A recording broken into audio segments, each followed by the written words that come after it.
One of the first things I want to just make clear is just to give a small context about the country Nigeria. It's a multi-ethnic country, multi-religious, and it has a very unique and dynamic multicultural context. When the king was speaking, he talked about how religion at times defines even politics, and a whole lot of other things.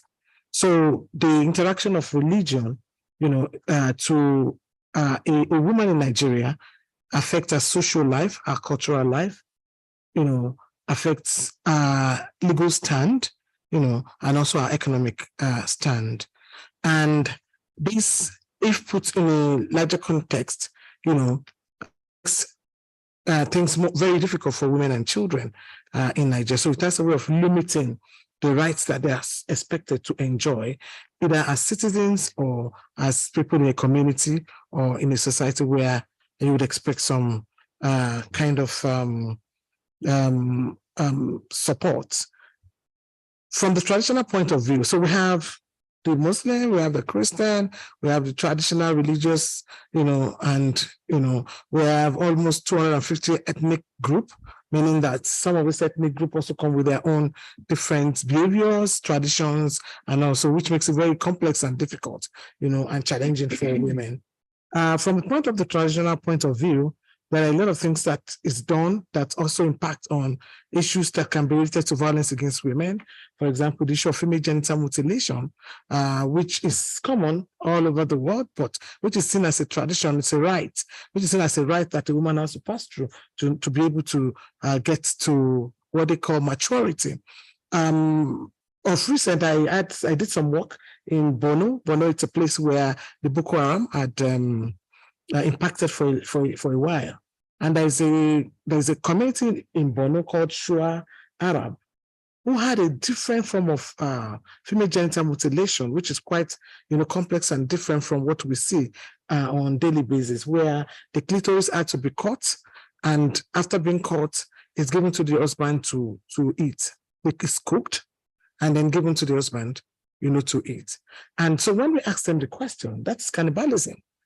Why would you do that? So the conversation was that, so that once that is done, it shows that there is a bond, between the husband and the wife. And this has been going on for time immemorial. And this was as a result of, tradition and culture of that community.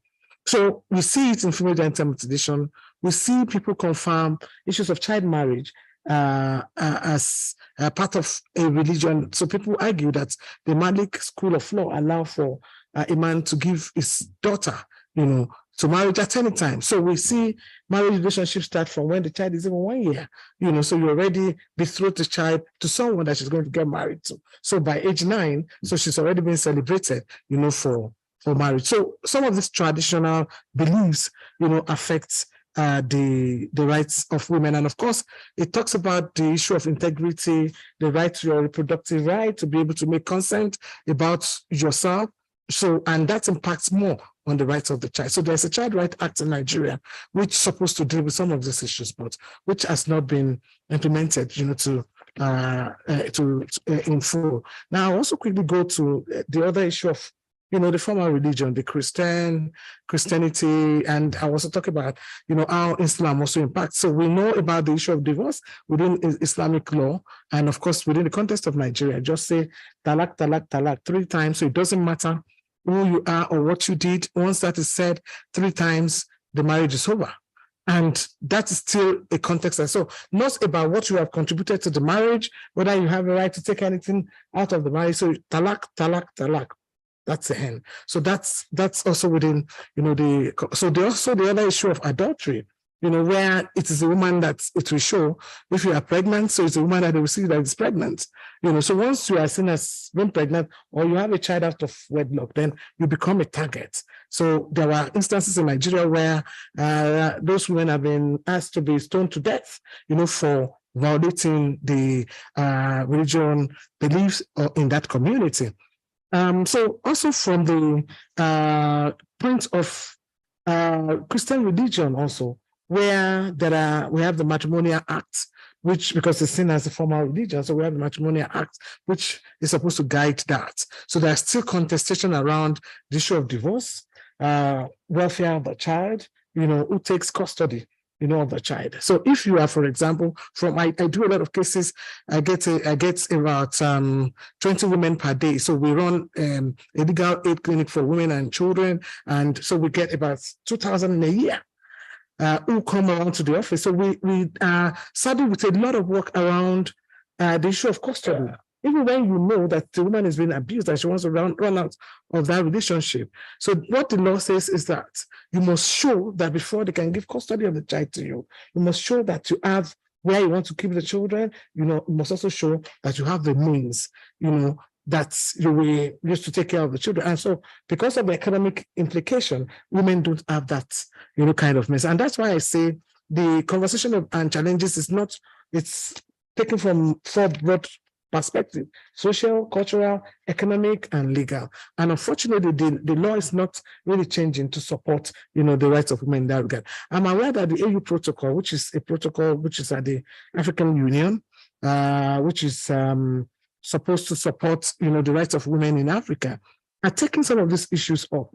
You can see that it outlawed genital mutilation, child marriage, and went forward to talk about that all marriages must be registered, because the lack of registration of marriage have also caused a lot of problems. So what any protocol is saying that whether the marriage has been done a long time or not, make it easy. Let everybody be able to formalize that marriage so that people can be able to, stand, in rights within the marriage. But the question is, so the Marriage under Matrimonial Act oftentimes are also registered, but it does not stop, what people go through in that regard. Let me stop here.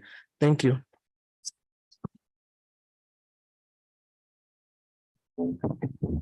Thank you very much, Abiola. We now move to Rosalind.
Mine was on, wasn't it?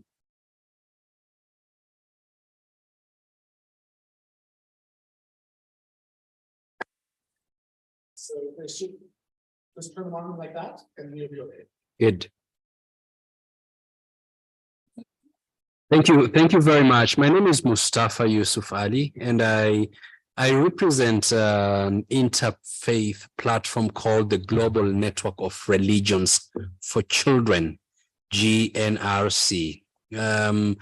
GNRC is one of the initiatives of Arigato International. I'm sure a number of you have interacted with Arigato International. Previously, I used to work for the African Council of Religious Leaders, where I interacted more with Mama Ratan Chana and others. So the GNRC, the reason why we established GNRC 23 years ago in Tokyo, Japan, was basically to raise the issues that were affecting children and to mobilize interfaith leaders, platforms, faith leaders to respond more and better to the issues that are affecting children. Colleagues, including Professor Rosalind, Faith, Dr. Faith, you talked about, and my dear sister at the end, Abiola, talked about what we would say instrumentalization of religion. Is religion good or bad for women, for children? And in the work that we do, and in the many studies that have been conducted, the reason why religion is actually seen, particularly in the West, as bad news for children and women, is because of the patriarchal nature of the leadership that Rosalind, you're talking about. And when we're talking about religious leaders, oftentimes we don't have women in as religious leaders. But when you look at the vast majority of work, concrete work in faith communities, is actually led by women. And the fact that, and I must congratulate the women, the fact that actually, you know, in Islam, you don't have Muslimah lady imams. Largely in the Catholic, you would not have female bishops, cardinals. But when you look at the sisters' orders, so the mothers, and it is the women that are actually leading that work, and they're the most sustainable work at the family level, and that is the most basic unit where you have a lot of this work that cares about children are actually done. Religion has been instrumentalized in very negative ways to exclude, and mostly it's to exclude women, to exclude children. And the reason why that has been done and even allowed in society is not because of religion itself. It is because of religious leaders. It is because of this patriarchy that we are talking. Religion is not a bad, religion is actually good, but you bring in the cultural aspects. Abiola Akiyode Afolabi was talking about. I mean, that kind of violence against children and female genital mutilation is cultural. It's not sanctioned by any religious tradition. And so what we see, for example, in Afghanistan, the Taliban banning girls' schools, Islam does not deny children, girls, from going to school. It's a cultural thing, but it has been religionized. These practices have been religionized, and religion is instrumentalized to actually legitimize these cultural practices. Look at extremism, violent extremism, for example.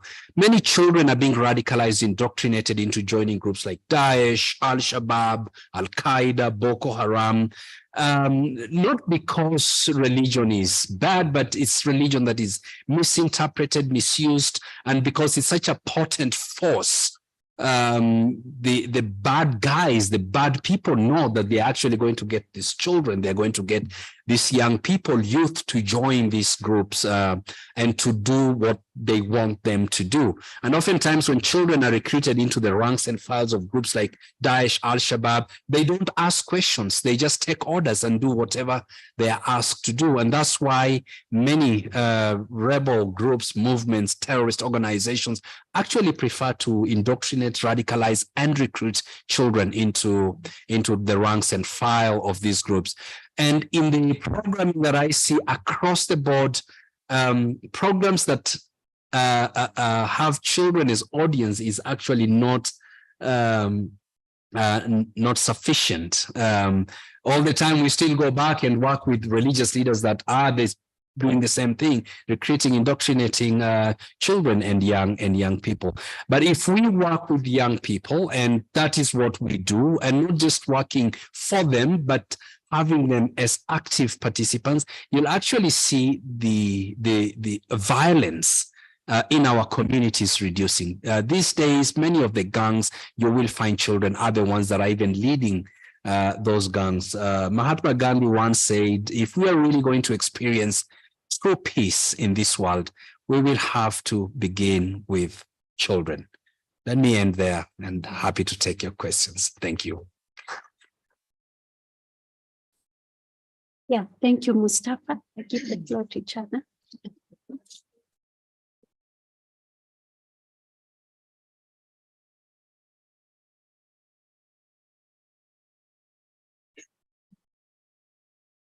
Is that okay? Good afternoon. My name is Ratan Kochana, and I come from Nairobi, Kenya. And I work with URI. I'm former trustee of URI to the Global Council, and also working with the Sikh Council Kenya. I'm a woman activist. From the beginning, I always stood for women's rights. And that was because my father, who was a very, very staunch Sikh, he always preached that girls and boys are equal. There is no difference. If boys can do that, you can do it. If boys can climb the mountain, why not you? So I had that thing in me, and when I grew up and saw things are not like that as he taught us. So I always felt that I need to stand for them. And in my community, they're very liberal, but there are many things, still they are marginalized in many things. These days, girls get married by their own choice. Before it was arranged marriages. And mine was arranged marriage 50 years ago. I was shown that boy, that young man who's standing with red turban. You know, he had just come from UK after studying engineering, and he belongs to a good family. So that's the one. I'm not talking to him. And he was shown the girl who is wearing white suit, you know, that one. And we just looked at each other. Okay, yes, because we were taught that parents are doing the best for you. They know. And in a way, I think it was good. Why? Because these days when people get married, they have love at first sight. They do not know the person. They just fall in love. Okay, let's get married. And after 6 months, they are staying together for 5 years. And when they get married, 3 months, divorce. That's what has come to the knowledge. But I was married for 47 years till my husband died. It was arranged marriage because parents in our culture, and I respect that also, they look at the family first, that what sort of family the boy's family is, and those they look at the girl's family, and they see if they are compatible. Are there this financial status okay? Is the boy tall? The girl is tall. They look for that type of boy. How the girl is pretty, and in fact, they do more homework than we do these days. We just look at it and say, okay, we fall in love. And we were also, the other thing was that we married young. So it was easy to monopolize you when you go in a family. And we were encouraged to stay in the family homes, not going on your own and staying with your husband alone. So those things matter a lot. To me, I value it because when you are staying in a family, you have children, you have so much help, so much culture is taught by the grandparents. They are not alone, as now these days, parents go to work and children are left with the housemaids. They do not know what type of education they are giving, how good care they are given. And but when the grandparents are there under their care, they grow up in a more systematical way. That's my way of thinking, and that's C part of the marriage and the women's rights. But there are things which 6 needs to change as well. Because 500 years ago, the first Guru Nanak, wrote in the religious context that how can you criticize or say bad about a woman who gives birth to kings and noblemen? You cannot, the world cannot go on if the lady is not there, the woman is not there who produces. And you cannot say man is greater than a woman. So that is written in our holy scripture. And mostly I've seen that it is lip serviced by the religious leaders. They speak good like that from the stage, but deep down they don't want the women to come forward. But our women in Sikhs, they have stood their ground and they have come up, and we are allowed to do, like priesthood. We can go and preach. It's our own choice if we want to do it. And there's a lot of liberties, but still I feel there is a lot of work to be done about that. Now, coming back to the Kenyan women and children, or continent as a continent, I would say that we need to see the grassroots cause of all these challenges the women face, children and women face in Africa.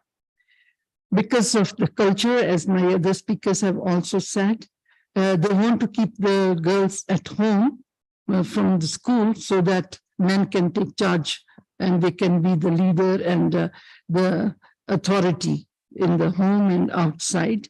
And also they have to, religious leaders play a more important role in most, I think, societies, because people listen to religious leaders more than political leaders or other wise men. But children and women, the religious leaders do not pay that much attention. They need to come together with the governments. Religion leaders themselves have to change to see that the women are also human beings. They have rights and they should be able to get involved in the societies and in the communities and in the governments so that their voices are heard and people can change. I think I'll stop there. There's so much we can go on. Yeah, thank you very much, Anna. Now, briefly, I will just touch on what I do, and then I will open it up for discussion. I teach at the university, and I mainly work with undergraduate students. I teach international human rights law. And what I would say, towards this theme on women, on challenges facing women and children in Africa, is to pick from where Mustafa left that religion is used to legitimize negative culture, if we can talk about culture being both positive and negative, and also appreciating that culture is dynamic, so that even when we talk about African culture, it is not stuck at a point in time. It keeps changing and changing, to accommodate development. So we mainly, what I look at is religious freedom and women's rights, and also the rights of children, and appreciating that those are protected by the same instruments or the same treaties or the same laws. So agreeing that it cannot be that there is a clash if both of them, or there should be a clash if all those rights are protected by the same laws and the same instruments. And going back to all religions, if we were to look at not all religions and also the human rights discourse, if we were to look at the hierarchy of values, both all religions and human rights talk about human dignity as the value that is at the very top. So based on that, then what we try to, what we try to tell or what we are telling students, law students who will then go out there and be the ones that champion rights, women rights and children rights, is that if for religion and for the human rights discourse, the highest value is dignity, human dignity, then there are certain things that go with human dignity that would outlaw discrimination, would outlaw exclusion, violence, and all those sorts of things. So I leave it at that, and I open the floor for interventions. There could be questions, there could be comments. Yeah. Yes. Say your name. Your name. Where you come from? Hello? Okay. I'm very delighted to be part of you today. What struck to me most was, my question is going to Mustafa. You talked about, I'm Zainab Abdullahi. I'm working with the indigenous women and girls. I'm coming from Cameroon. What struck me most when you talk about the religious, different various religious leaders or religious community or churches that bring in women in their activities. I would like to say something. I'm sorry if I may be hard, but I have to say it because it bothers me a lot. You talk about our imams. So many of them are being represented here today. How many women are among? What we do here today, are we sure they are going to take it back to the communities? How many women attend Friday prayers for sermons? How many women attend congregational prayers with the men? No. We are the mothers. We are the wives. We are the ones living with these people in the community. What is this space or the World Interfaith Harmony doing to see into this issue? Because it's really bothering me. I speak here today because I am an activist. If not, I'm not allowed to speak, even in my community. I'm from one of the minority group called the Boro Women. You don't even talk when a man speaks. But I took upon myself.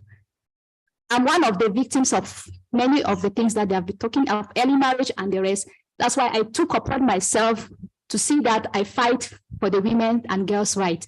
Education is a taboo in my community.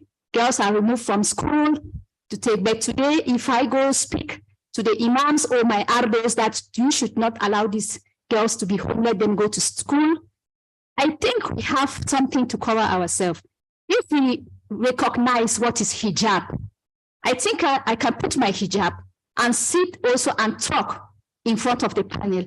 I need to belong to that decision table also to say something or to learn something that I will take back to my community. So I'm pleading here that this forum should do something to the Muslim community. It's really bothering me a lot because I think most of the imams that have come here today, I doubt whether if they go back, they will restitute what they have done today here to the community to continue this discussion moving. Thank you.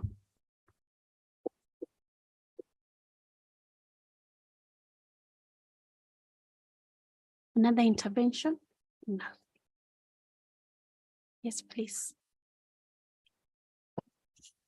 Good afternoon. My name is Ryan Poe from the Church of Jesus Christ of Latter-day Saints.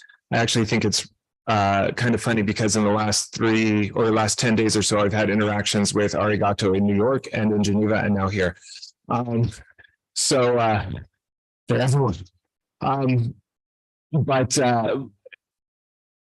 Granted, the title of this panel is Challenges Facing Women and Children in Africa. But I am curious to hear from you. You alluded a little bit to some of the positive steps that have been made. But what are some of the positive trends that you're seeing? And more specifically, what are the trends that you're seeing that are positive that can be built upon, that we can continue that forward progression with?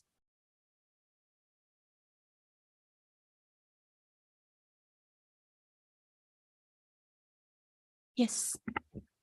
My question is to any of you. Oh, sorry, my name is Mercy Migai from Nairobi, Kenya. I'm part of the AU Interfaith Dialogue Forum committee member. So my question is towards the challenges. I understand most of you are scholars. And so my question is to understand more specifically, how are scholars being at the forefront in tackling some of the challenges that the girl child is facing? When you're in class or when you're outside as a scholar, what are more specific interventions that even if anyone here would become a scholar would take up as part of the challenge or to deal with some of the challenges that the girl child is facing and women in our society and in the academic institution? We understand that it's not just in the society, even in some of these institutions we have women are facing challenges, discriminated against in terms of opportunities, both academic, job opportunities. So what are some of the interventions that you as scholars are taking up to handle some of these challenges and also in the religious institution settings? Thank you. Yeah, thank you. So I will ask my discussants to take those three questions, those two questions that are directed to everybody, and then there's one that is very specific to Mustafa. Yes. Thank you. Thank you very much. Thank you, Zainab, for your question. I appreciate the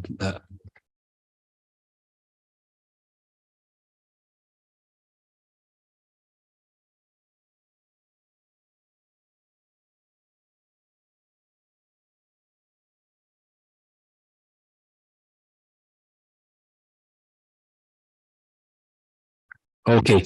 Yeah. So let me try and offer a solution to the challenge you raised. What then we need to do as Arigato, Global Network of Religions for Children, United Religions Initiative, Religions for Peace. There are so many platforms that are bringing together faith leaders. We need to be very intentional about who we bring on board and who we support. There are those who just attend meetings and don't believe in the cause. So, I mean, we shouldn't be bringing people just because they are wearing robes and have the president or whoever is the one they'll have the ear of. But what if they don't take that message back home? What then is in fact some of them undermine the message. And I'm not saying this to undermine. They are very good, reasonable religious leaders that I personally have worked with, and they believe in the work that we are doing, and they actually go back on. Those are the kind of faith leaders that we need to bring on board and work with. So we have to be intentional, and we have to deliberately select those kind of faith leaders and provide capacity. Some of them actually lack capacity. Like in my community, Islamic community, there are so many faith leaders who come to me and say, oh, you can even say the word Al-Shabaab, Al-Qaeda. You're not afraid?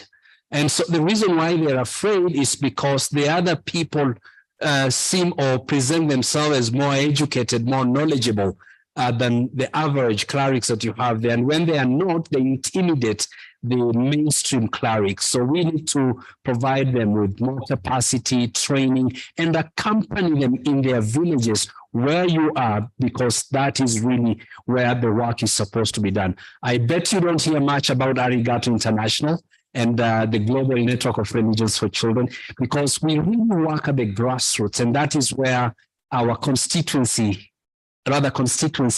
are. And then just from time to time, you'll hear about, oh, Arigato is doing this, or GNRC is doing this, but it's also deliberate that we work quietly on the particularly with the GNRC members that are now present in 67 countries around the world. Thank you.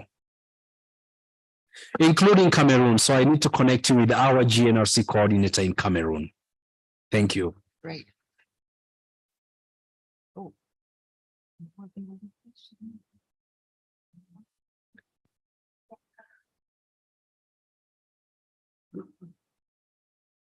Okay, let me just also say more about what Mustafa said. Looking at the context of our work also in Nigeria and also in Africa generally. I think that because when I started talking, I was thinking to say, the just leaders, they're also part of the society. So they grow up with a particular social norms, you know, so their understanding is that what they're doing is the best, and it is the right thing to do. So I like when he said it has to be intentional, you know, because it cannot be based on assumption that, you know, some of them are very ignorant and they hold on to that belief because they think that is the answer, that is the best, you know, and all. So it takes time. So it takes a lot of processes, you know, to get them to begin to understand, you know, some of the issues. And we have this paralegal network across Nigeria. We have it in about maybe 250 communities. So what we do with that is to make sure that part of the paralegal network that you have religious leaders, you know, and community leaders who are observants of culture, you know, as part of them. So that through the training, through engagements, you know, they can then become the champion. You know, at times in some communities, we even decorate them when we see that they are getting to a level where they now understand some of the issues. So we decorate them as he or she, you know, as people who are championing. And you know, when people get to that level, they think they have reached a status, so they are gradually becoming, you know, authority. And if you want to be an authority, you know, on the protection of women's rights, that means you must act in accordance, you know, to that level. So as a way of incentive to push them. I think the other question, maybe if I can answer that quickly, is about what are the positives. So like that paragraph that I mentioned is one of the positive steps that we're taking to counter, you know, some of the cultural, religious, and we have also done some readings. So we're trying to do deliberate positive readings into religious texts. You know, like the man is the head of the family, the woman is this and now. So we try to, or the thing in the Bible that says that women should keep quiet, and people pick that to mean that limits the ability of women to be able to speak. And so we do positive reading, do infograph, you know, to step that down in a way that people can pick the positivity of that statement than, you know, just looking at the negative. We have an interesting, just concluding, we have an interesting thing that is going to happen in the coming 2 weeks in Nigeria. For the first time, there's a woman who is running in a high Muslim location for the governor of the state. And that has attracted a lot of attention. And there has been this move about, so what is going to happen if the Sultan comes to visit? Who is going to stand for the other one? Is it this woman that will stand for, and as a governor, you are supposed to receive the Sultan. You're not supposed to, you know. So, but the religious scholars led that conversation to say, she's not running to become a religious leader in the state. She's running to become a political leader. So you can't conflict religious role with political role. That so as a woman, she's just going to play a political role, and not the religious leader's role. So if she becomes the first governor, female governor in Nigeria, and she's really having a lot of support, which is likely to be, so I think some of these things will be able to test it, and she'll be able to also help in addressing some of the problems here.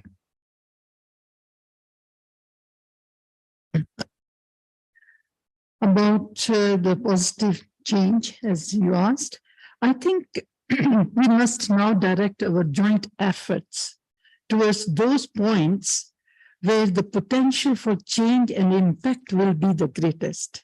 The best possible start for children is quality basic education for every child, sport, guidance, and counsel for children. Navigating the tender, sensitive, and often violent, painful transition to adulthood. Where there is fair justice for children and women, their rights can be protected. And where government, religious authorities, leaders, and society step in and put up effective mechanisms and structures to address these needs, their rights can be protected. If not, aggressive chain of abuse and human rights violation will follow. We all have to work together. Otherwise, things won't work.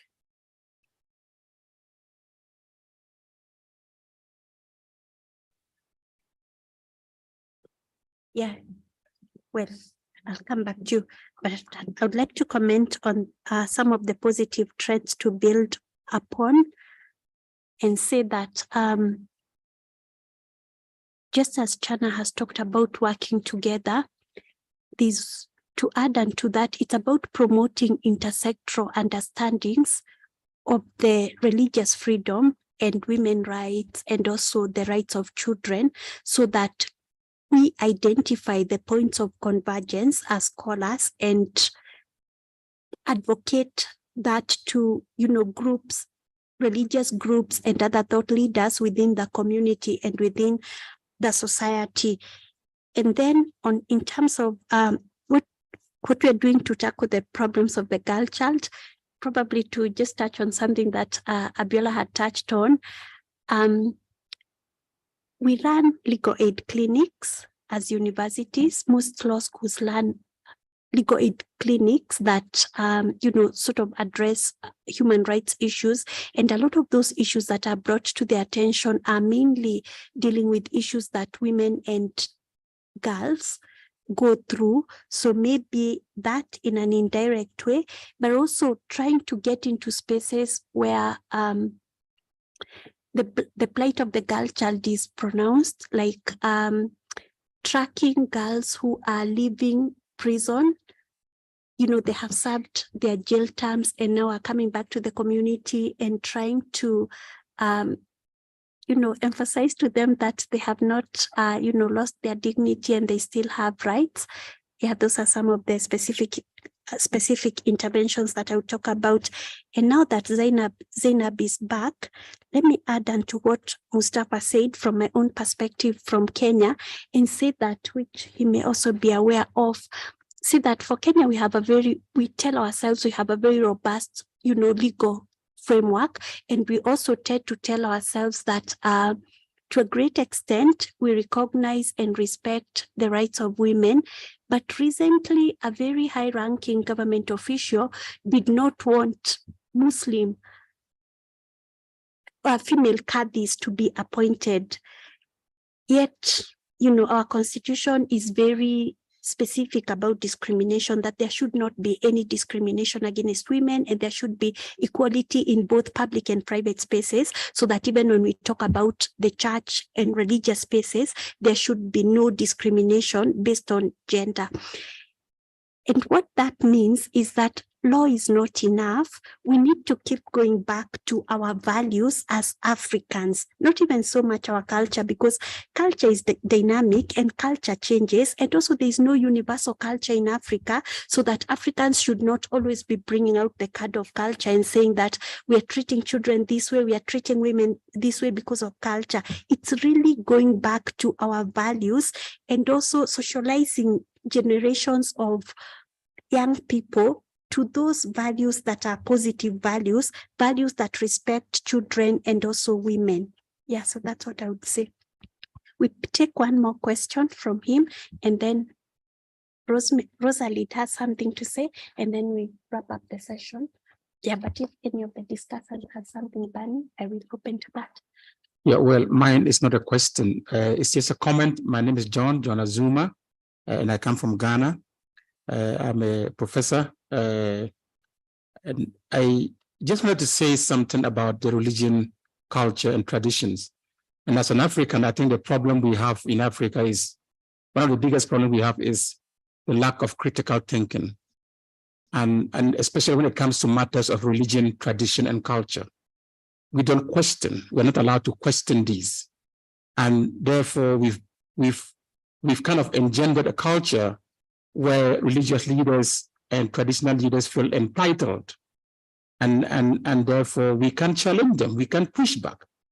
And until we are able to get that kind of culture and enable the younger generations to push back, to challenge, to question, there will be no change.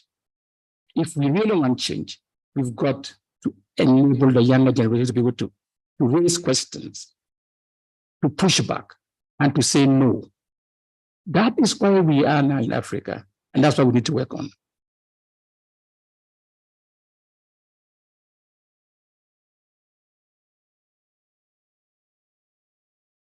Yeah, so that's very good comment. Thank you, that we should allow, younger generations to question culture, but also let us remember that culture is not dynamic and there is no universal culture in Africa. So, yeah. Thank you. I really appreciate your comments, your questions, because they sort of match the notes that I have, that I just wanted to, some points I wanted to emphasize as we close. You mentioned the religion and culture, or religion or culture, and you also talked about religion and culture. You said, that's not religion, that's culture. I mean, we can't make those forms of separation. Yes, there's religion in theory, there's religious, as religion gets codified, right? Just like law does.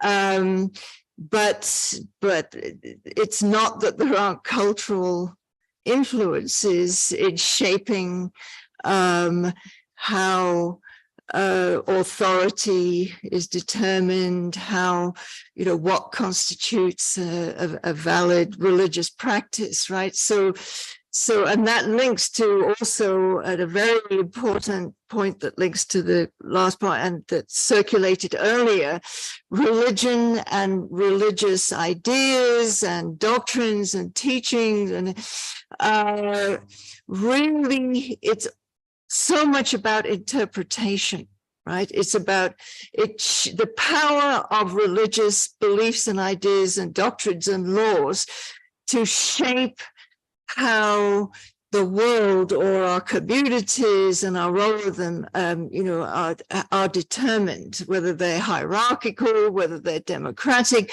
So that may not be obvious, but that's where history matters, right? That's where context matters. Where we need to understand where hierarchies come from, where discrimination comes from. It doesn't just happen, right? So, I fully agree that, even though law, especially international law and, human rights, the human rights notion, so much of that is still in flux, right? Even though, we have international documents that refer to religion or belief, but so I really, it's challenging. How do we balance what we want to be fixed and what we think should still be subject to questioning or should be evolving or should be, or even certain terminology or concepts should actually be scrapped, such as in relation to race and all of this. So we can't operate as if there isn't change or there shouldn't be change. Of course, it doesn't suit certain people's interests for there to be change. But I would hope that these sorts of fora do raise questions about what is considered to be public and what is considered to be private. Like this, so that is frequently men are meant to be in the public sphere, women, associated with the domestic. I mean, you may say that's not true. We've got to use, but that's culture, which shapes interpretations of scriptures and then how that translates into practice, right? So religion is an extremely complex phenomenon, and to reduce it is not doing justice to it. And I think this is where Africa has a lot to contribute because of the close ties with ethnicity and colonial history. So, those, even though they're minuses, but they're pluses in helping complexify and problematize religious rights talk or women's right or children's rights talk. There has to be a constant questioning in the hopes that we could get to a more inclusive, more supportive place. So, there's, sorry to go on about that, but I do think that Africa exemplifies how you can't separate out religion, is particularly if you only interpret religion as beliefs. It is not just about beliefs. The problems come with practice. You can find a lot of agreement about beliefs, right? Especially at the kind of inter-religious international level. But when it comes down to the actual practice, that's where you need the law to come in to sort out people fighting over the practice of it. So let's not forget that. And, we need to sort of keep those in tension. And I think focusing on women's and children's rights issues really throws up that you can't talk. You have to be very careful about talking in the abstract, because that's where minorities and the excluded, then that's where that occurs by, it's about discourse, it's about, and law and religion are all about discourse and interpretation. So that's why, Africa has so much to share on all that is occurring on those fronts at different levels. Thank you.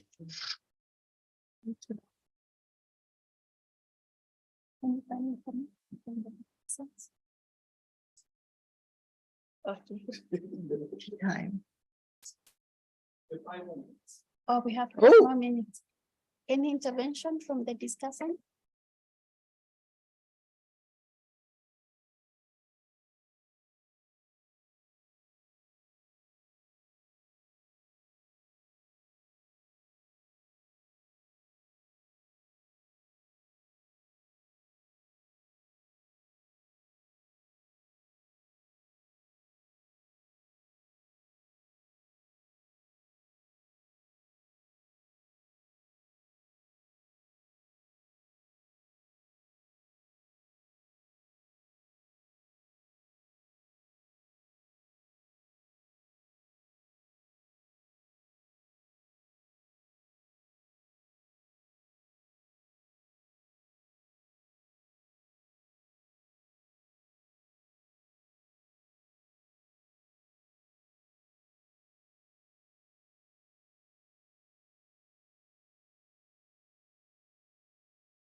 I'm sorry.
Good afternoon, distinguished guests, and welcome to our panel. We're operating at a fairly tight schedule, so I'll have no option but to be a very rigid host and do my best to spin as meaningful and entertaining conversation at the same time with my distinguished speakers. And for the sake of efficiency, we shall not thank our hosts for inviting us, and we're not going to introduce our speakers who are there, because you have the program and you can see for yourself. So without further ado, we have to finish pretty sharp. So I'll kickstart the conversation. This is a session on the connection between human dignity, freedom of religion and belief, and interfaith harmony.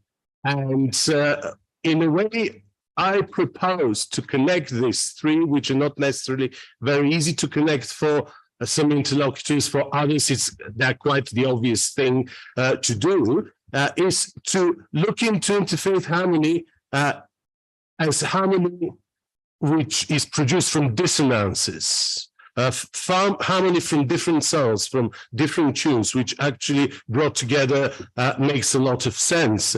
This is how the medieval canon lawyers thought about coexistence between different religious traditions, and this is how the great collectors and compilers of Jewish, Islamic and Christian law in the 12th century saw it, and they were pretty good in crafting it together.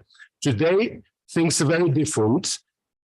The interfaith dimension of coexistence is often separated from the freedom of religion or belief dimension. And as a result, disconnecting those two dimensions has often led to pushing issues under the carpet in the context of interfaith conversations, and not going as far as you can without the interfaith dimension in the freedom of religion or belief conversations. And bringing human dignity into the equation has been a major push to try to address some of those shortcomings. And the Punta del Este Declaration on Human Dignity has very much managed to achieve this by creating a normative text which has been endorsed by a long list of interlocutor religious leaders, human rights experts, and I was privileged to be one of the signatories. And but this was always seen as a conversation opener rather than a done deal and an end of the conversation. And our meetings since the creation of the G20 Interfaith Summit has been an attempt to try to figure out what real difference would religious voices make in accelerating the UN Sustainable Development Goals, and how they could do this through the G20 process, not just by endorsing what the G20 governments do, but challenging them, making them think outside of the box, and mobilizing the faith-based networks to really do things which they wouldn't necessarily be able to do as governments. And today, we'll be looking into how those things connect in connection with the human rights instruments, and particularly freedom of religion and belief, and how bringing the interfaith dimension, the human dignity dimension, would create one idea of harmony or another on the ground. How the normative base of human rights and interfaith dimension of different theologies, different religious traditions could find a way to think about those things, not just in terms of PR, interfaith PR, but actually doing concrete and meaningful things on the ground. A great friend and a great thinker, David Yeager, who masterminded the Vatican-Israeli Fundamental Agreement,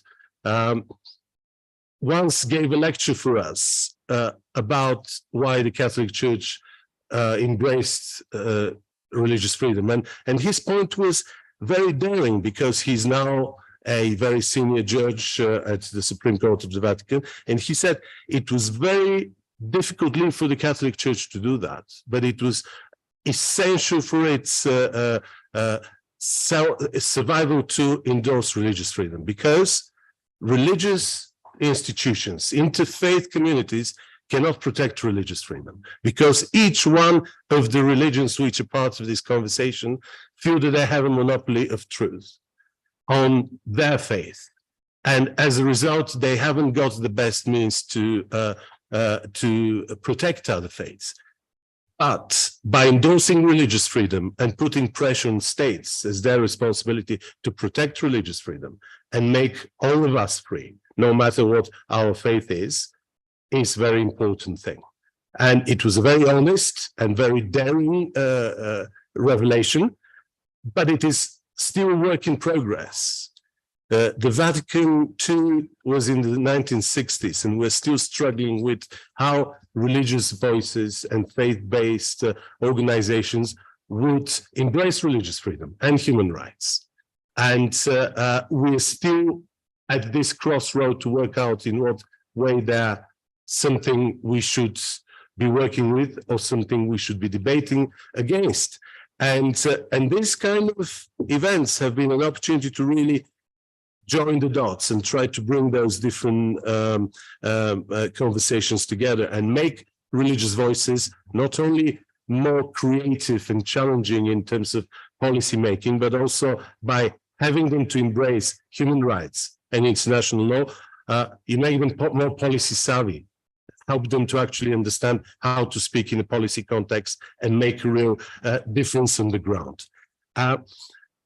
And I just want to bring Zainab in our conversation. Zainab, I mean, obviously, there are lots of interfaith projects all over the world, as well as in your context. And they have great potential, but they also have great limitations. And in your view, what does freedom of religion and belief bring into interfaith conversations? Does it give it an edge? Does it make them more meaningful? Does it get the interfaith conversations out of their comfort zone? Is it in the way, or is it really making a difference? Thank you for giving me this opportunity.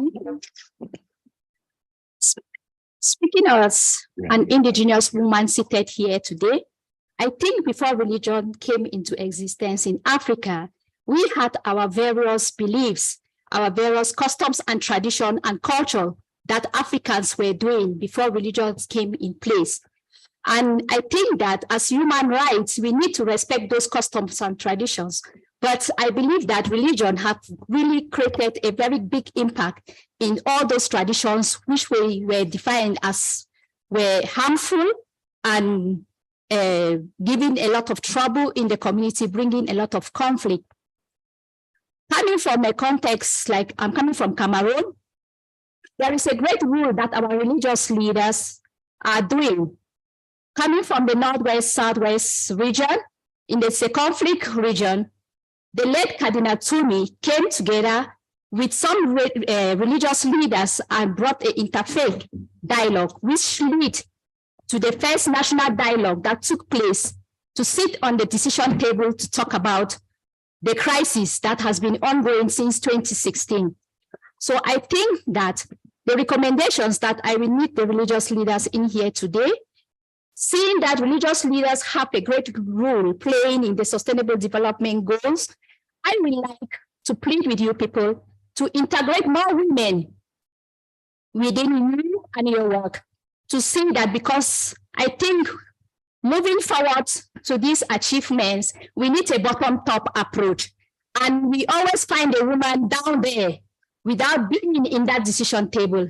And if she is more educative and more knowledgeable about what is happening today, I think she will deliver more in her kitchen and in her bedroom with her kids in the parlor.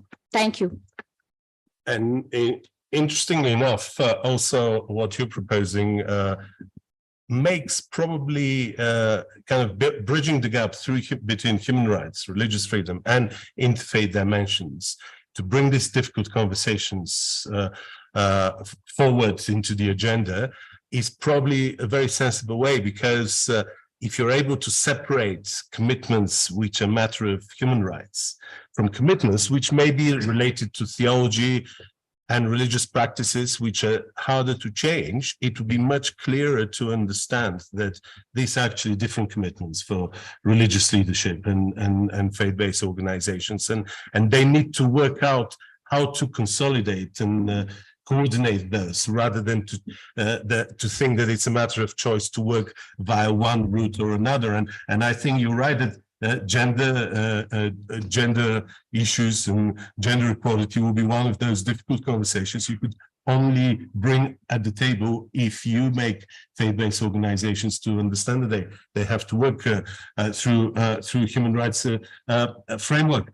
And I wanted to bring Matthew Carpenter as well, because in a way, your own religious tradition very much has a history of engaging with those questions in a very meaningful way. Thank you. I just wanted to add, I'm very grateful that you would talk about engaging more women into this conversation. We have a lot of different faiths. We have a lot of different doctrines, but we have more in common than we have separate. The more we engage together on the things that fundamentally hold true to us, that we are all part of the human family, women and men included. We need to all come to the table. One of the things, I'm going to come back and answer that question, but one of the things that we've seen to engage all the interfaith community to affect legislation in a positive way, we recently were in the DRC. We're working with the interfaith community in the DRC. A lot of different churches, a lot of different religions, but we want to help with the marriage law, with the dot, the dowry, because that is impacting how many young couples can't get married yet. It's just too expensive. And that impacts the family. That impacts, if somebody dies, what happens to the inheritance. It impacts women in a negative way. So there's ways that we can come together, working together in a religious freedom context, in interfaith way, so that we can promote very important principles that will impact government. And I think that's really where you're headed. You want to say, how can we, as a religious community, promoting religious freedom so we respect each other and our beliefs, come together and work to impact this world for good? Working together as the interfaith community, we are working all together to impact legislation in the DRC. And that will impact families in a very positive way. Coming back to your question, do you have a follow-up question? No, you're fine. Yeah, no, go. Yeah, Okay. you're doing fine. Yeah. Well, you want this to be like a talk show, so this is like a talk show, right? You're doing exactly that. Yeah. So the Church of Jesus Christ of Latter-day Saints, we began as a religion that was quite persecuted, and we were not able to impact or even worship as we wanted to in the United States. Over time, through legislation and working with other interfaith groups, we were able to gain religious freedom. We feel strongly that we must defend religious freedom for all religions. And we stand ready to defend any religion, to stand up for what they believe, respecting what they believe, because we're all part of the human family. We respect that we may have doctrines that are different. That's okay. But it's very important that we respect each other, we help each other so that we can accomplish important pieces of legislation that help God's family with respect and dignity. That's what I'd like to say. Thank you for that. It's really spot on into the conversation, because it gives a very particular history of a church which was marginal, considered marginal, persecuted, which through its commitment to constitutional protection of religious freedom, through its commitment to play ball with the political community, with the state, and make them accountable for protecting religious freedom, it became a mainstream religion. It became part of the political landscape of the United States. And this is a very important lesson to be learned and very relevant for our conversation, that religious voices which want to have impact on policy just cannot have a spontaneous impact on policy. This is the only impact religious institutions have had on policies of religious institutions who understand and take very seriously the craft of statesmanship and the way one engages in the meaningful way with international organizations and political communities. This is the way your voices become from marginal to mainstream, and they could change the political landscape. And you may even have you almost got the president of the United States elected. So, and I just want to say this: we've gone from a very small group to now we have over 17 million members worldwide. Yeah. Indeed, and that presents certain challenges, and I wanted to bring Remy to the conversation, because obviously we are talking about finding a way to show how religion and sustainable development really work hand in hand, and you cannot achieve a lot of the things in that context without developing an understanding of how that is, and that Africa is the battleground or the stage where this is more obvious than anywhere else. There are lots of things you simply cannot achieve politically without the endorsement of faith-based actors. And yet, here lies the problem. A lot of those faith-based actors are sometimes fragmented, sometimes not necessarily very savvy in terms of political engagements. Do you see really some kind of a picture where the faith-based actors in Africa could actually speak with a consolidated voice in one form or another and reshape the political discourse in a more consolidated way? Yeah, I think religious leaders are the most respected people in their communities. And wherever there is a situation, hard situation in the community, they always refer to them. Even in the political arena, if a politician cannot agree in one situation, they always refer to religious leaders who help. I've seen this several times in the Democratic Republic of Congo, whereby the politicians stuck at a certain point and they come back to Catholic or Protestant leaders to bring them together in order to find a way. But the problem is sometimes politicians buy them. And if somebody said, if the church and the politicians sleep in the same bed, then they may have as a beast, I mean, to give up a beast. Because the church leaders, they're supposed to show light. They are the hope of the people. And if all religious leaders stand together on one agenda, it will be fulfilled, regardless the opposition from the politician or whatever. But if they don't stand together, and this is what's happening when politicians come and divide them, and then politicians will gain space, and the agenda that they had for the community may not succeed.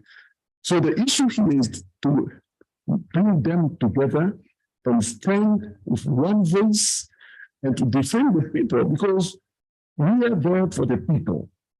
We are there, the voice of the voiceless. And if religious leaders don't speak and stand firm for the people, then those people will continue crying. You know, they'll be misled by the politician, and they'll be like without leaders. But can I turn the table now, because you also wear the hat of part of being part of the steering committee at the African Union Interfaith Dialogue Forum. Do you see this happening in the engagement of different interfaith communities at the level of the African Union? Or do you feel that the voices are still quite fragmented and they cannot really consolidate their message in such a way that the African Union could listen? Or do you think that the African Union already listens to the religious voices? I can't tell for sure that they are listening, but at some instance, there is something that is happening. For instance, I give an example for Congo, for instance, where delegation went of religious leaders, they met with the head of state, and they have some discussion for peace before elections. I remember 2018, Congo, the President Kabila, the former president of Congo, the term was almost at the end. Now, what we did was to bring religious leaders from DRC to Ghana, so that they see how Ghana succeeded on passing over power from the former president Rawlings to Kufuor, from Kufuor to John Mahama. It was something good, very good. And we brought the election commission leader, we brought the religious leaders. We spent 10 days meeting those former presidents, ask their stories, how they pass on the power from one another. And it helped Congo from bloodshed for the last election. They understood. And then those religious leaders went to all the provinces speaking about how we can have a good transition without bloodshed. So this is an impact. And issues in Cameroon, with the issue of Ababa, Francophone and Anglophone in Cameroon, there is issues there. So religious leaders went to see the Prime Minister. And we told the Prime Minister, he said, okay, the committee we are putting in place for mediation, you should have religious leaders. Because those Ababas at night, they come from the forest, they look for religious leaders to explain their situation and to look for assistance. So somehow you see how trustworthy religious leaders. So somehow something is happening. Well, fascinating. And this is an opportunity to bring Akin into the conversation. and obviously wearing a hat of former theologian, dean of a theology school, do you get a sense in to what extent the formation of theologians in a place like Nigeria, which is an English-speaking a country with a very venerable link with the common law tradition in every aspect, really, the way you still train your lawyers, the way you still train your theologians. So first of all, do you get the sense that people who study theology and then become priests or religious leaders have these intellectual tools to really understand how important for their existential survival is the connection between theology and human rights these days, more than it was before?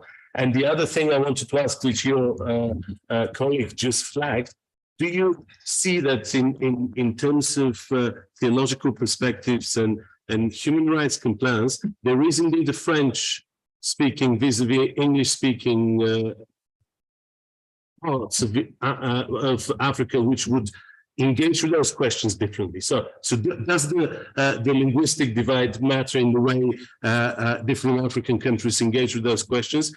And secondly, does the formation help or stays in the way in terms of making religious leaders to think about those things in not as something which is marginal and remotely relevant, or something which is really essential for their work and vocation? Thank you, Chairman. But a little bit of a correction. My university, where I was dean and where I'm a professor, is a law faculty.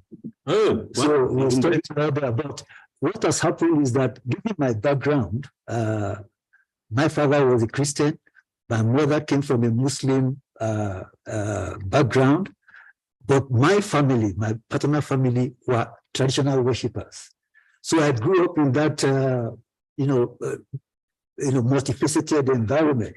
So when I got involved with law and religion as an area of interest, and with Cole and attended the conferences, I decided to now use my personal experience to impact on the study of law and religion.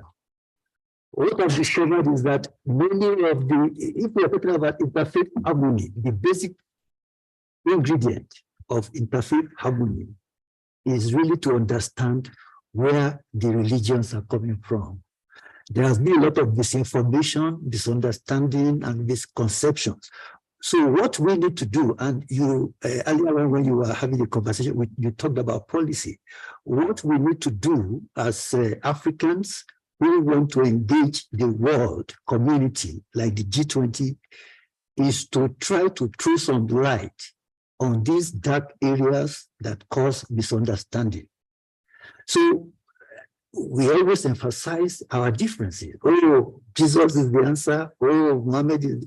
So one of the things that I'm hoping to bring to the table is that we should rather focus on the commonalities between these religious persuasions. And therefore, I've been working on, and I'm sure I will be able to come up with one or two ideas, is to come up with a position paper in the way that the United Nations does, and says, oh, this is document number 1 on this and that. On the commonalities. The commonalities between the religions should be sufficient evidence that there is no difference. Look at what I think is happening is that there is one God and there are many messengers, but there is only one message, and that message is harmony. So if we emphasize that, oh, well, most religions have one important messenger, the Muslims have Muhammad, the Christians have Jesus Christ, and all the other religions have one figure that they look up to, in the same way as the African traditional religion. So that is a commonality.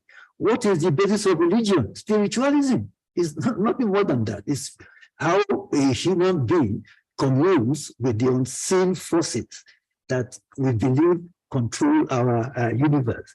So if we come up with commonalities, and this is the topic that commonalities of world religions and beliefs, and we're able to itemize them. When we read it as an African traditional worshiper, say, oh, is that so? And the Muslim will say, oh, this is interesting. So when we see the things that are common to us, harmony will be easier.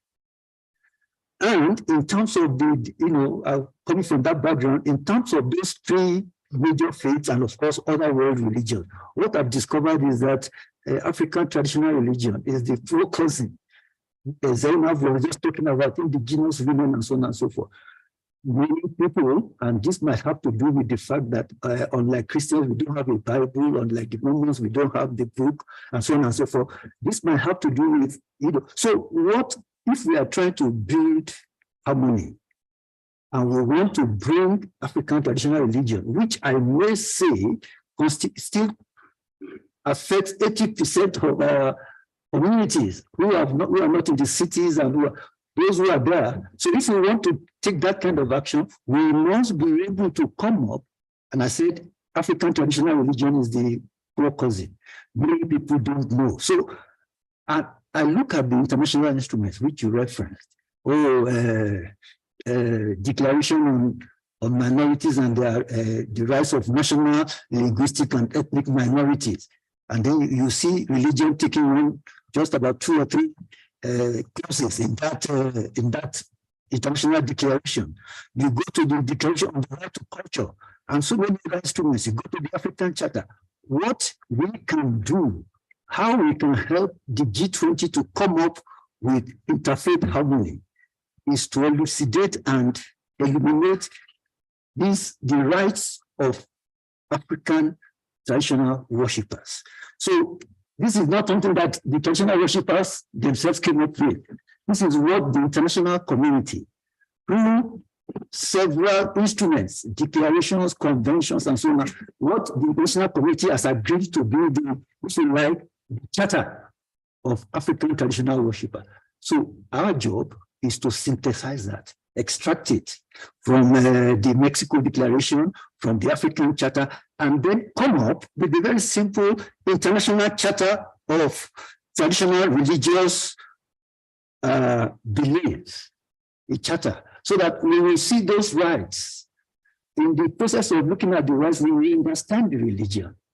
So because you said policy, what we want to do is not just another talk show, but concrete to come up with the charter of traditional worship. That will explain a lot about African,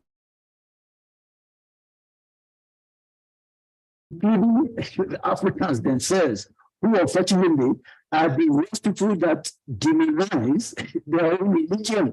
When I look at the Criminal Code of Nigeria, and I look at section 210 to 215, even an Oba deciding over a traditional festival is criminalized.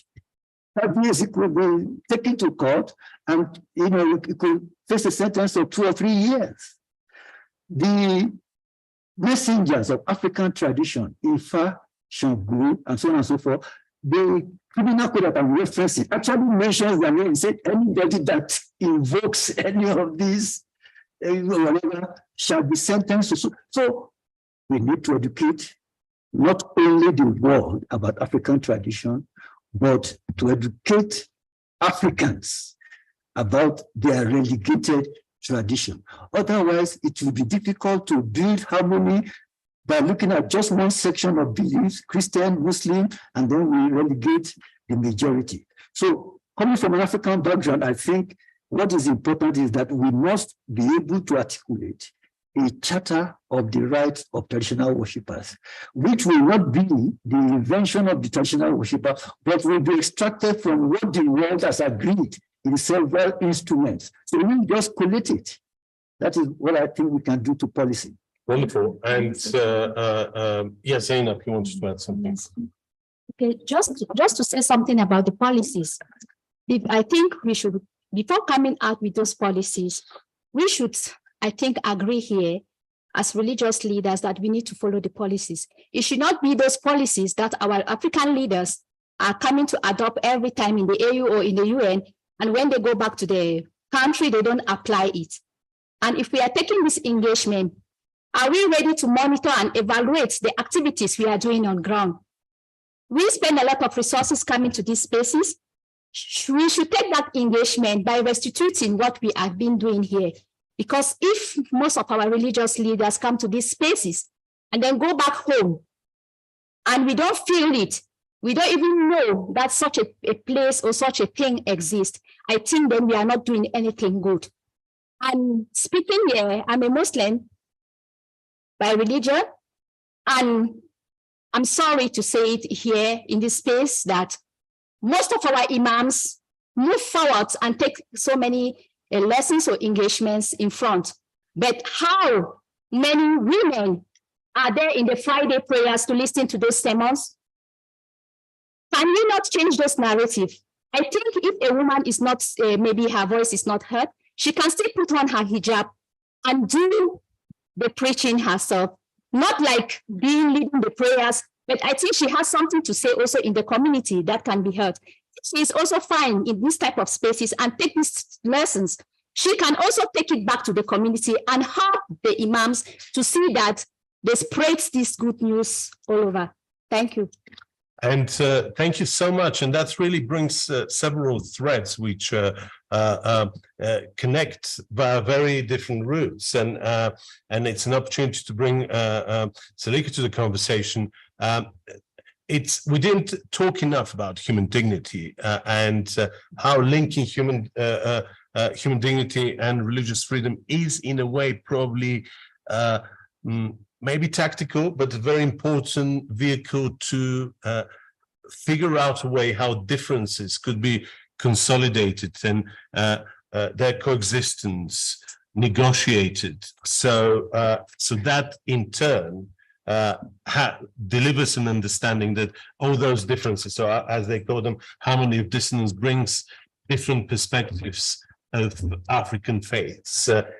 And starts consolidating a common voice, because without a common voice, as we heard from the other panelists, you couldn't really have a meaningful engagement with a body like the African Union. You need to have an African voice, and if African voice is shaped by plurality of very different voices. Exactly. How does that fare at your end? Thank you very much, and I like the way you conduct the discussion, because most of the topics have been dealt with, but I like the opportunity to speak on humanity, because let me say unequivocally that you can talk about harmony of religion without freedom of religion. And there cannot be freedom of religion when you don't have human dignity, because the foundation of every existence on this earth lies in human dignity. And that is because most oftentimes people misidentify the primary identifications with the secondary identification. And I put this in the perspectives, because in each and every one has two identifications. We have the functional identification and we have our fundamental identification. The functional identification of everyone is that you're a Christian, you're a Muslim, you're a male, you're a female. These are functional identity that is received after our coming into existence. But that each and everyone has a fundamental identity, and that fundamental identity is our real self, which goes beyond faith, which goes beyond religion, which comes to the level of spirituality. Because religion has no meaning when it's not leading to spirituality. In fact, religion is said to be a kind of a drama or child's play when it has no content of spirituality. And that is where we get it so much wrong. Because identification is the basis of coming into whatever we see. When someone misidentify, the tendencies are there that it will have a religious disharmony, it will have ethnic disharmony, because it lacks the understanding of its fundamental identity. And what is the fundamental identity? The fundamental identity of each and every one is that just like there is no design without a designer, each and everyone comes from one source. And that one source is called different names, which are secondary identification again. But then the fact is that each and everyone comes from one source and it's called different names. You could call him Jehovah, Yahweh, Allah, and everything. And to bring man back to that level of human dignity, to identify with the original source of the entity, is the beginning of freedom of religion, because that religion, that faith that we profess are all coming from this one source. Because when you look at every religion of the world, they basically is talking about three basic things. They're saying that there is one existence that is superior to all existence on our surface of earth, that we are all in one way or the other connected to him, and that the ultimate philosophy or teachings is to connect with that supreme person.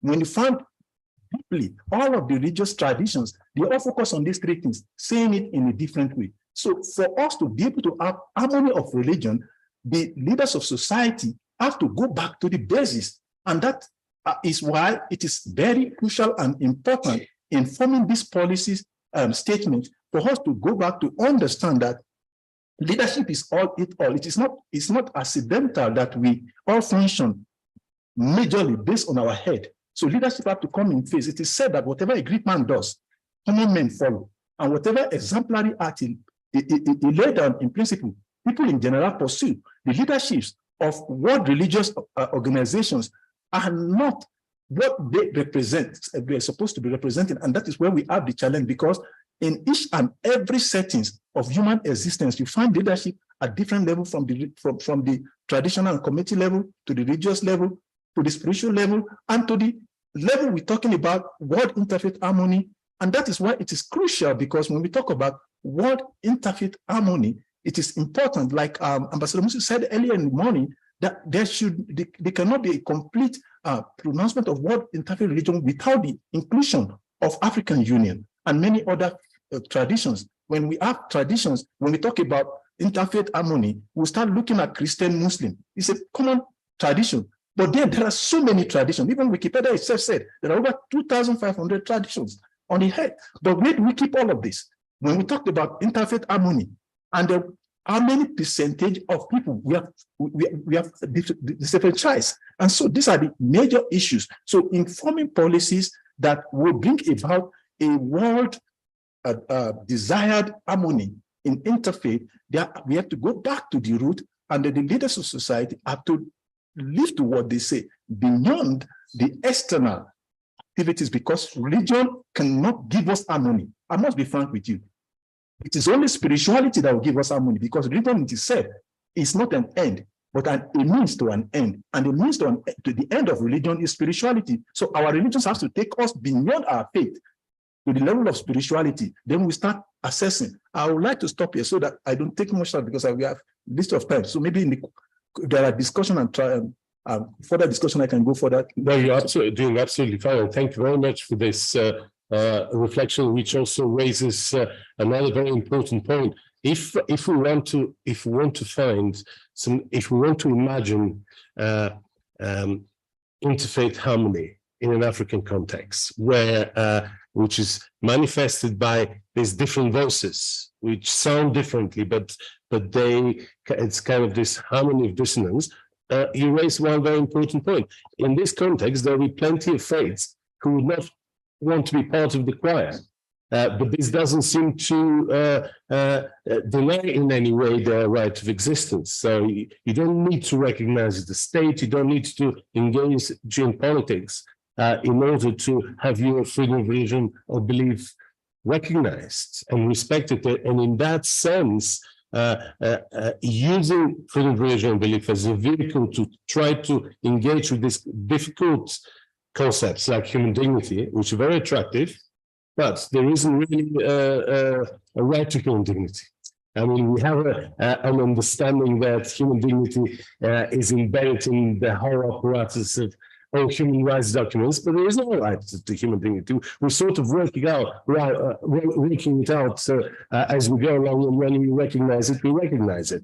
But still, in order to have this sort of commitment, and if we feel that religious voices do have a way of making a difference in terms of creating authentic African perspectives and achieving the sustainable development goals, they have to come into some sort of shape. And the problem with bringing things into shape, consolidating, when there are groups which would not want to be part of the whole. So I wanted to go back to Remy and ask you, I mean, from your perspective, because you obviously operate in a context which is trying to do precisely that, to essentially create a representation of faith-based organizations in the African Union. I mean, how feasible that is, and how much traction do you think is it likely to have? And is there a danger that no matter how successful your group is going to be,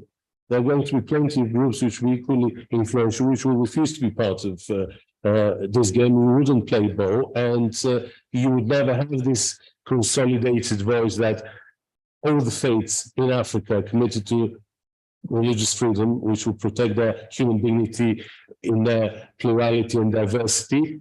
And only by recognizing that, they could find at least a minimum kind of level through which they could speak in one voice, which may not be an ideal level, but it will be sort of a starting of a conversation of how they could make a difference. Speaking in one voice is possible, but we can't go in that direction with our doctrines. But we have to look for things of common interest for both either Muslim, Christian, whatever. We have things of common interest, and we have to stick on those things. Those things will bring us in unity. For instance, when this issue of COVID arose, there is no Muslim, there is no Protestant, human being. Let's come together and see how to fight this thing. So we came together. But if we go by doctrines, we'll be divided and nothing will happen. So my advice is always been working for things of common interest. And there are many things of common interest. Gender equality and all this kind of stuff. There are things of common interest that we have to stick on if we have to see our unity as people of common faith. Do you think that emerges in an African? Yes, of course, yes. It is. Yes. And Zainab, I mean, I was very attracted to your idea that we can't move forward without actually bringing the uncomfortable questions and uncomfortable truths on the table. But the real question is, how do we do it by bringing all the parties involved to get involved? So how do we do this without creating the Abdullahi Amin phenomenon? A great Islamic scholar, great Islamic thinker. He has shown the way in how Islam and human rights could be imagined. But at the end of the day, he's essentially marginalized and rejected by the majority of Muslim scholars. So it doesn't matter how he's perceived from outside of Islam, if he is dividing rather than uniting. So do you get a sense? Do you have this sense? You obviously have to speak truth, and I totally respect that, but you also have to make compromises on the way, because otherwise people will just leave the conversation. If I could answer what you are saying, by my own understanding, it's high times we should keep the PhDs, we should keep the doctors, we should keep more certificates down behind. Let us come to the grassroots. Let us meet that common person, look into the common person's eyes and talk to them. They have a lot. They have a lot to share with us. Despite the education, despite they didn't go to school, but they have something of interest that we can tap from them. It's high time, let us keep on. I'm a doctor, I'm a this, I'm a that, before we are choosing people to bring in the spaces. There is that common man that have something that you can learn from, and he will instead learn from you more. And come to think of it, when you go meet that grassroots somebody, talk to that person, the person learn more than that child who is in the opposite or who is in the university. They listen and they follow it very well. Most of the religious leaders who are here, I think if you can testify, when you do your sermons in the villages, I don't think you need to know whether the people are educated or not. The most followers of religion are common people on the ground. Am I telling a lie? So I think we should start changing that narrative. Let us put those documents, let us put those things behind. And then Go to the grassroots, go to the common. Let's start addressing it from the ground, bottom top approach. I think things will change. Wonderful. Thank you for that. And that also brings this whole dimension we haven't necessarily tapped into because we've been pressed for time and we didn't have a chance to reflect deeper into what we want to do together. But in a way, these different reflections brought different agendas and different dimensions together, which only manifested how this plurality of voices actually brings different, sometimes conceptual, sometimes grassroots commitments, which in a rather magical way meet somewhere in the middle. And without this holistic set of voices, you would never have a full understanding of richness of those different dimensions and how those different dimensions consolidate networks and action and engagement on the ground. And you cannot understand the top-down approach without actually understanding the minimum state, the grassroots communities which are changing hearts and minds and reshaping perspectives. And at the end of the day, without them, without their endorsement, it doesn't matter how good you are as a theologian or as a lawyer, if the people of God do not accept you. A final word from you. Yeah, thank you very much. I like the concept from where you're coming from, that how do we do it, which is an important and interesting question. How do we do it? The factual fact is that for interfaith harmony to happen, we have to have an intrafaith harmony, because most of the interfaith disharmony comes from intrafaith disharmony. And that is because every religion has two aspects of it, the esoteric and the exotic, the external aspect of the religion and the exoteric or the internal aspect. The internal depends on the scriptural basis or the books that authenticate that particular faith. And the externals are those things that are captured based on traditions, cultures that surrounds that particular tradition. So for us to achieve a kind of an interfaith harmony, religious leaders are to achieve this goal of what interfaith harmony at the African level, at the global level. What we need to do is that to give more attention to how we can solve the problem of intra-faith disharmony, because you find out that even in the particular tradition, there are so many divergent, and that is why we have so many differentiation of, we will talk about Christian today. You can count into hundreds of different denominations, and it's as a result of what?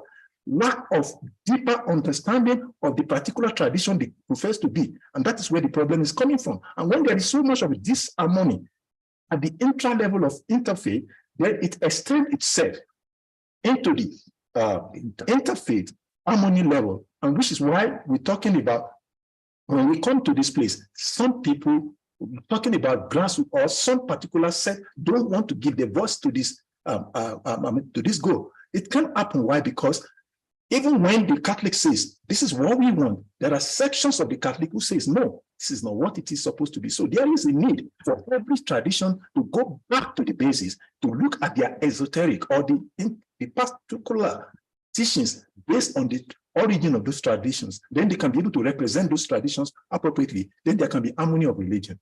Wonderful. And this brings us towards the conclusion of this session. We started this with a big question: if Africa is indeed the scene, the stage where one could really see how you cannot possibly imagine how you would achieve even a small part of the Sustainable Development Goals set by the United Nations without religion, without mobilizing the networks, the different perspectives, the understanding the complexity of humanity and the different currents through which this complexity is articulated, and whether Africa could articulate an authentic voice in an international context to convey this message, and whether the African Union is the obvious setting through which this message could be conveyed.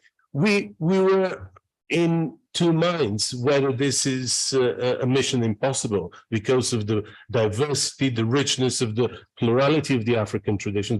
But this conversation, in a sense, started bringing a lot of those differences within the plurality together, looking into currents which bring the different voices, different agendas, different understanding of life and the divine. More as focusing on what do we share as common objects of love, and how we could create through that a different kind of commonwealth which would articulate a more robust message, and maybe help to make more coherent the already fragmented perspectives of the G20 process. And sadly, this wonderful intellectual banquet has to end in order for you all to be able to benefit from the banquet for the body which is prepared for us, and in order to actually arrive on time and receive it, we have to follow our organizer's instructions and finish now. So thank you for all of us being with us, and look forward to more conversations, and hopefully we could continue those conversations tomorrow and virtually when we're no longer together in Addis. Bye-bye. Thank you.